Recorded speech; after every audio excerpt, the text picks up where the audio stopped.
good. Hey, guys. This is Omar from the Brown and Liquor podcast. I have Carlos and John with me today. What up? Hey. Yeah, guys. How you guys doing? Good, man. Pretty Yeah. good. How about you? Good. So today we have an interesting topic. Oh, okay.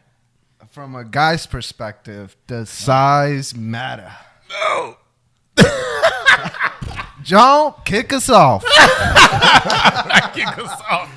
Well, it don't matter to me. Oh, you packing, John?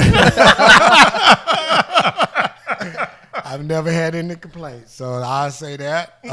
But I think size matters. I think it does matter, but, I don't know. Like I said, I've never had that issue. Okay. So I've never been the dude that says it's not the size of the ship, it's the motion of the ocean. I've never. That's for dudes with small dicks. Oh. Ooh, all righty. What about you, Carlos? It's going to be hard to top that off. I've never had any complaints. I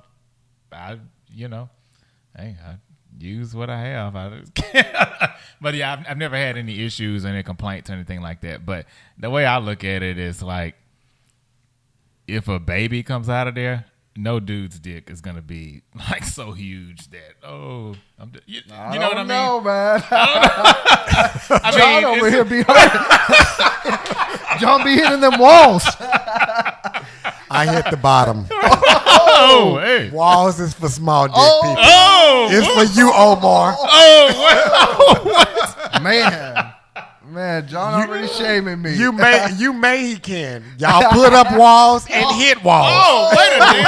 Oh, my God. Not put up walls. Oh my God. Oh, man. That's crazy, John. But why do you think women use that, with men that might have insecurity on that, when it comes to the size? I think it's to crush a man a little bit. I think it's to crush him. target. It's a mind their game. ego? Yeah, crush his ego a little bit, humble him, because, at the end of the day, I guess, there's a lot of dudes, that, because we're all different, so different sizes and everything, and there's a lot of women that are completely satisfied with their men, and they may not have the biggest, dick out there, but they have other ways in which they satisfy their women, because having a big penis doesn't mean that you're going to satisfy a woman. Because It just means you got a third leg. you just got a third leg. That's it. That's all it means. Because if you don't know what to do with it, some women get hurt with dudes with big penises, and it bothers them. So.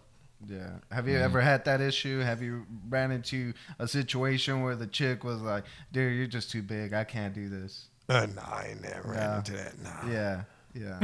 And then I think also, too, is, when it comes to the size, is that something that, you feel like as men, we shouldn't be focused too much on the size, but you can't help it, right? Because it's a measurable thing, and you see it, and it's different than a woman, right? Because women, it's a vagina, and even though there's some insecurities to that, it's not like a penis Judged by size. Yeah, exactly. Yeah. That makes sense. Like you're saying, wait, what was the original question again? No, I was saying that as a guy, if that's something that you deal with, like insecurity, is that something maybe you shouldn't be focused on that too much? Yeah, for me, it may be a thought, but it's never been an insecurity for me. But I think it goes back to, everything is so, sex in general, I think is so sensationalized now. And so I think, for women too, because, for so long it was just looked at as, all men think about is sex. Now, women are becoming more sexually liberated and all this stuff, and they're watching porn just as much as, men are watching porn and everything. So I think for men now, we have more room, I guess you could say, to be more insecure maybe than before. because those comparisons are just out there more so than they used to be. But yeah, I just don't. I don't know. It's never been a big thing for me, like a big deal, but just. And you've never dealt with, have you dealt in a situation where maybe the girl's like, oh, dude, maybe you're just too big or the size, whatever, it might be an issue? Have you ever ran into that? No, not directly. Like maybe just like, oh, it's a little, like, they might say, oh, it's been a while or something. Like if it's my first time having sex with her. Yeah. And she might be like, oh, it's been a long time. She might say it kind of hurts or whatever. But I'm the kind of dude in my head, a lot of times I just psych myself out and think that a lot of things that women say are like to feed the ego. So sometimes to me, I'm like, is she saying this because she really think it's big, or is she saying this because she's trying to make me feel a certain way, or I've said like, 1,000 times on the podcast, the 3 lies of a woman. You're the biggest. Yeah. You're the best, and it don't always smell like this. That's a good one. Those are the 3 lies a woman will tell a man. Wow. Yeah, that's a good one, John. So you asking us all of these questions. Right. Omar. Hey, we got to put you in the hot seat. Yeah, you the host. Right. No, we got to ask you. So have you had that problem where a woman tell you, yeah, you too big. I can't do that. No, I had the opposite. I think, and this was during my marriage. I think I dealt with a lot of insecurity because, to be honest, like I'm average, right? But for the longest, I felt like I had like a micro penis just because of the feedback I was getting, and now I understand it was to kind of hurt my ego or whatnot. If she was pissed at me or things weren't going right, in the relationship or whatnot. But yeah, I dealt with that insecurity for years, to where I was like, am I that small? Like, bro. And then it was like one of those things that I kind of had to go away from that and understand that, hey, even if you're average, you might be messing with a chick that is used to like 9 inches or 10 inches, and you're just not compatible with that woman. But there's plenty of other women that you can be compatible with sexually. Yeah. Right. Yeah. And then, if you're below average, then that's, there's things that you can. But what defines average? What defines average? Because size only becomes a problem if a woman has had somebody bigger than you and she enjoyed it. Right. That's only when it becomes a problem. So what defines average? Like who's to say that you're average? Are you like looking at porn and then you're comparing yourself to them and you realize that maybe in your mind you don't measure up to what they have on the porn? What defines average? How did you come up with I'm average? That's a good question. I think a lot of it, like most men, I would say we at one point in our lives we've watched porn, right? So I think mentally it's hard not to compare yourself with these guys that are well endowed in porn, right? So that's one way that unfortunately we kind of measure ourselves too.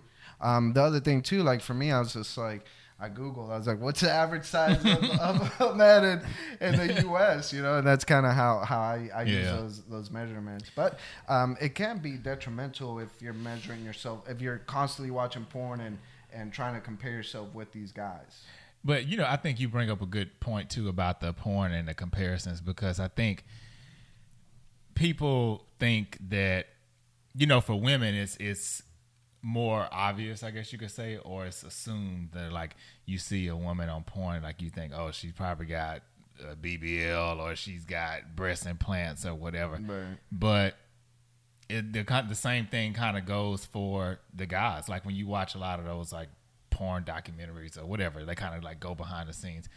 The guys that's not their natural size. But to your point, average guys like us, or just everyday guys, we're compared to that for something that's not even really a real thing. Right. You know what I mean? If that makes sense. Because they take, like enhancement drugs or do these things that make it, bigger than what it is. And or then dick pumps. Yeah. Right. Yeah. That's cool. And the other thing too, I think if you feed into those insecurities as a guy, that can also affect your performance in the bed. Like I know with a lot of men struggle with erectile dysfunction. So I think that's also one of the things that we don't talk about. I know there's pills for that now, but what do you think about that? It's strange. And I mean, I'm glad that we're having this conversation because I think more men need to have these type of open, transparent conversations. So as I get older, I try to make sure that I'm, talking with guys that are my age, because the older you get, your body changes. It's not the same anymore. I don't, fortunately for me, and this is not bragging, this is not lying, I don't have a lot of the issues that a lot of the guys that are my age have. I don't have those issues. Like, I'm not on medication. I'm not. So a lot of issues that people that are my age, whether it's from me not like smoking or being a heavy drinker in my life or whatever the case may be, I don't have some of those same issues. But I do think that this is a great conversation that we should have, because a lot of guys are walking around feeling inadequate because of what they've seen on TV or what they've seen on the internet, and they're thinking, I'm supposed to be waking up with a heart on every morning. I'm supposed to want to have sex 3 and 4 times a day because I'm 30 years old. And that's not the case for everybody. And it doesn't mean that something is wrong with you if you're not waking up with, like I said, Woody every morning. Don't mean that something's wrong with you or nothing like that. So I think these type of conversations are like very important to have. And I do think that if a man get in his head, like when you get ready to have sex with a woman and you get in your head and you start thinking like, I got to please her and I got to do all of this other kind of stuff, it is going to impact your performance. Right. Because you're so focused on a hard dick that you don't get one. Right. Yeah. So, yeah. I too just want to add to that. I think when you were talking about men, Omar, they have like ED. So just full transparency, I was in a situation where towards the end of it, I started to question if I had that. Oh, wow. Okay. And I think the scary thing about today's society is I think we want to medicate everything. It's a quick fix. Like, ooh, you got this problem. Like, let's go get some medicine. Let's go do this. And so me personally, I guess it is a stubbornness on my part, but it's also caution, because I'm not a person that really runs to medicine quickly, because just with experiences that I've had, I had a doctor one time try to give me like a Prozac type drug because I had back pain issues. And I'm wow. What? Like, and he was saying, oh, well, the side effect is going to help your back. But I'm like, well, what's going to happen to my mind? Yeah. Like, no, we're not doing that. Yeah, I'm not so putting narcotics in my body. Right. So, stuff like that, I just don't agree with it. But I say all that to say, when I got out of the situation,